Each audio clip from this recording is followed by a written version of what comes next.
नमस्कार दोस्तों।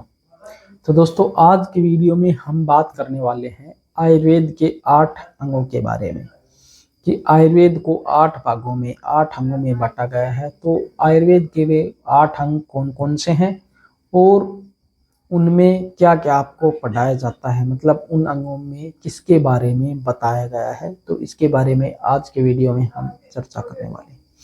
देखिए, इसमें सबसे पहला जो आता है वह है काय चिकित्सा। तो इसमें जो संपूर्ण शरीर में जो भी रोग होते हैं, यानी कि संपूर्ण शरीर को पीड़ित करने वाले रोगों में, जैसे कि आमाशय से संबंधित रोग तथा पक्वाशय से संबंधित उत्पन्न होने वाले जो भी ज्यादातर रोग जैसे जवर इत्यादि रोगों के बारे में इसकी शांति का उपाय इसमें बताया गया है। इन रोगों के उपचार के बारे में इसमें बताया गया है। अगला है बाल तंत्र या फिर कौमार्य भत्य। इसमें जैसे कि नाम से ही स्पष्ट है, इसमें बालकों के जो भी रोग है ना, बालकों के शरीर से संबंधित रोग व उनकी मतलब बल तथा दांतों के बारे में इसमें वर्णन किया गया है।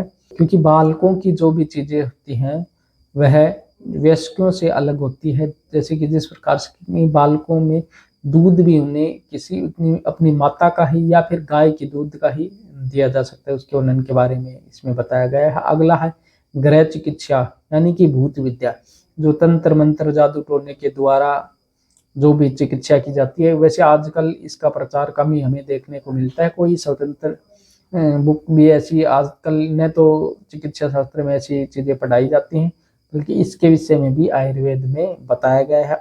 अगला है उद्वांग चिकित्सा यानी कि शालक्य तंत्र।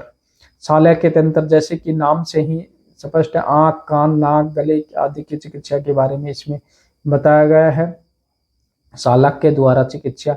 अगला है शल्य तंत्र, जैसे इसमें भी नाम से स्पष्ट है, शल्य यानी कि सर्जरी। ठीक है, तो किसी भी प्रकार की जैसे सर्जरी हो, ठीक है, जैसे देवासुर युद्धों के बारे में इसमें बताया गया कि ये आयुर्वेद का सबसे प्रधान अंग भी माना जाता है। प्रधान क्यों? क्योंकि इसमें बताया गया है कि जब पुराने समय में देवताओं और असुरों का युद्ध हुआ था, तो उसमें जो देवता युद्ध में मान लो घायल हो गए थे, तो उनमें इसका सबसे ज्यादा प्रयोग हुआ था, इसलिए इसको सबसे प्रधान अंग माना गया है आयुर्वेद का।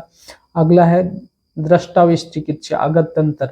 इसमें सर्प पादे जंगम तथा वत्सनाग जैसे स्थावर विषों के लक्षणों एवं विविध प्रकार के मिश्रित विषों का वर्णन तथा उसके समन यानी कि शांति उसके उपायों का वर्णन इसमें किया गया है। अगला है जरा चिकित्सा यानी कि रसायन तंत्र।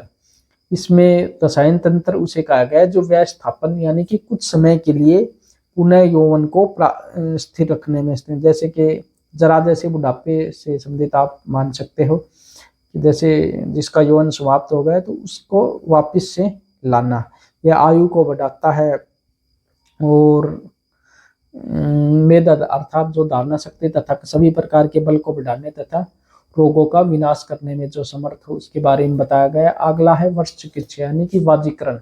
इसमें क्या क्या आएंगे, जैसे उसे कहते हैं जो अल्प मात्रा में यानी कि शुक्र धातु जो हमारी होती है, यानी कि वीर्य जो हमारा होता है वह कम हो गया हो, वीर्य सूख गया हो, वीर्य पतला हो गया हो, यानी कि इसमें ऐसी बल से संबंधित वीर्य संबंधित ऐसी सारी यानी कि शुक्र से संबंधित चीजों के बारे में बताया गया है। कि जैसे मान लो किसी को संतान उत्पन्न न हो रही हो, तो फिर उनको ऐसी क्या चिकित्सा दी जाएगी कि शुक्र को बढ़ा करके उनको संतान इत्यादि उत्पन्न कराई जा सके, तो उसके बारे में इस अंग में वर्णन किया गया। तो ये हमारे हो गए आयुर्वेद के 8 अंग। तो आज की वीडियो में हमने जाना कि आयुर्वेद के 8 भागों में बांटा गया है और 8 अंगों में क्या किस किस बारे में क्या क्या बताया गया है। तो अगले वीडियो में हम जानेंगे इसके आगे के कुछ नई जानकारियों के बारे में। तब तक बने रहेगा हमारे साथ। जय हिंद, वंदे मातरम।